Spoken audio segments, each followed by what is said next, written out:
Baik, berikut adalah analisis dari risiko negara yang korup dan banyak utang. Negara yang memiliki tingkat korupsi tinggi dan tumpukan utang besar menghadapi sejumlah risiko yang signifikan, meliputi aspek ekonomi, sosial, dan politik. Berikut adalah uraian ringkasnya. Saat ketidakstabilan ekonomi, krisis utang, pembengkakan utang meningkatkan risiko gagal bayar, terutama jika pendapatan negara tidak mampu menutupi bunga dan pokok utang. Inflasi dan depresiasi mata uang, ketergantungan pada utang luar negeri dapat melemahkan mata uang lokal dan menaikkan harga barang impor yang memicu inflasi. 2. Menurunnya kepercayaan pasar.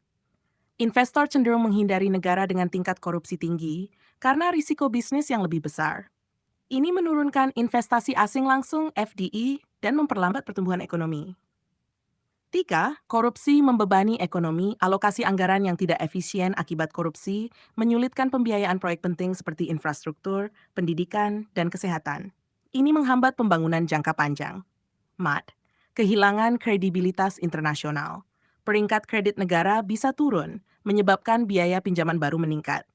Ketergantungan pada institusi keuangan internasional seperti IMF dapat membatasi kebijakan ekonomi domestik.